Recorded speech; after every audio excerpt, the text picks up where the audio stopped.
ఈ జటాయుడన్న మాట అడిగించి అప్పుడు వానల్ని కాకేస్తా ఉన్నది కదా. నా తమ్ముడు మాటలు మీరు ఎత్తుతున్నారు. ఎవరు మీరు?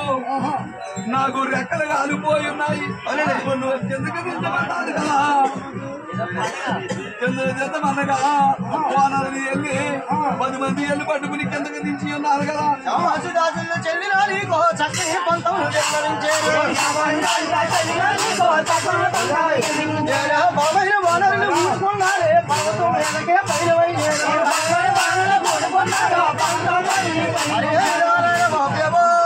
గురుగారు ఆ పర్వతం మీద మరొక పర్వతం లాగా రెక్కల కాలిపోయి ఉన్నది.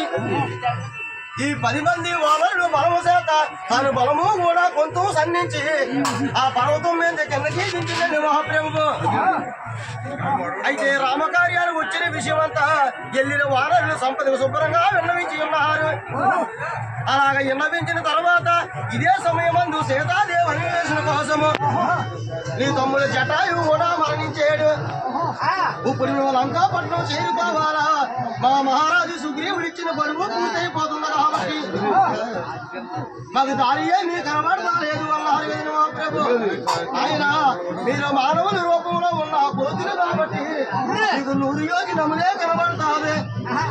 నేను పక్షిని కాబట్టి నాకు 400 యోజనముల దూరం ఎవరింతా ఉంటుంది తేజస్సు. అదిగో రామనారంగులో అశోక వనములో సించము వృక్షం కింద సీతాదేవి కంటికి కనబడుతుంది. ఆయన మీకు కనబడదు దాని అశోక వనములో సించమ వృక్షమండి ఈ కంటికి కనబడతాది కాబట్టి మీరు అక్కడికి వెళ్ళినట్టయితే ఆ దేవి జాడలో దొరుకుతాయని సంపద చెప్పింది. ఆయన నీ వచ్చిన పని పూర్తయింది.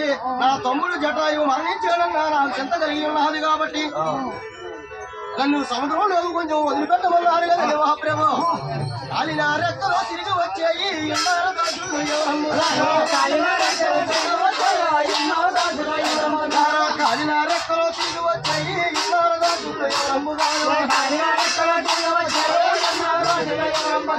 ఏ తీరు ఉన్నది సంపదాలా ఎప్పుడు సంతానమాయి ఎక్కడా సంగతులు ఆ తీరు ఉంటే ఏ తీరు ఉన్నారు వాయు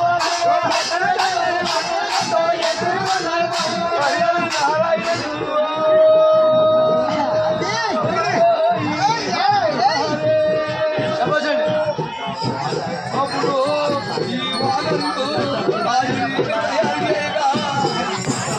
ఆంజనేయుడు బయలుదేరుతున్నారు కదా.